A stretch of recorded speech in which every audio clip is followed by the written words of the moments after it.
I've got one last question, and then if there are more things afterwards we can talk about them, and that is, if you were to speak to a new professor, or a professor who's taught only face-to-face, who's not taught online before, and give them some tips. So what would you say as the initial advice about how you get into this online teaching and learning piece? We're taking it as assumed that you've got a lot of experience as a face-to-face teacher.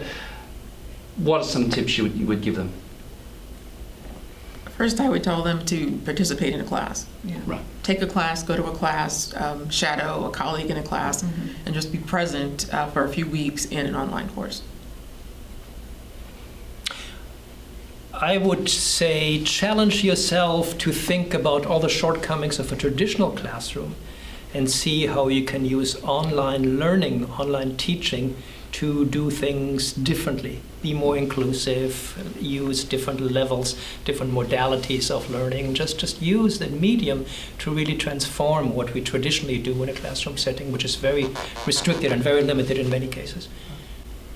I would say be very intentional about including all students, about understanding where the students are coming from in terms of their responsibilities, in terms of why they're taking the class and how they're going to apply the class, and to try to de-link syllabus preparation from the idea that you are attempting now to fit a face-to-face class into an online format. I think it needs to be rethought, and it needs to be rethought, and I think going to a class and seeing what the students are like, it needs to be rethought in conversation with the kinds of students that you're going to be teaching. It's not exactly the same thing. I think deciding there are 3 or 4 things that you're absolutely not going to compromise on, I think that's fine, but deciding you're simply going to take the class as you taught it last time and teach it again, I think that's a mistake, but that might be a mistake in any class.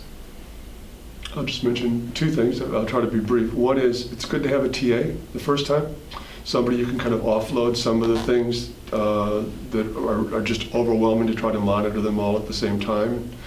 The other is, it is a potentially transformative environment. We've talked about ways in which you can completely turn all sorts of things in your classroom upside down. Don't try to do it all at once.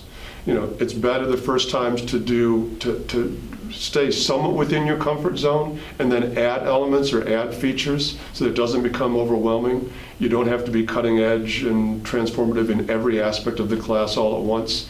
And it's a lot better to stay safer and then add additional features as you get more comfortable with the basic management of the course management system or whatever.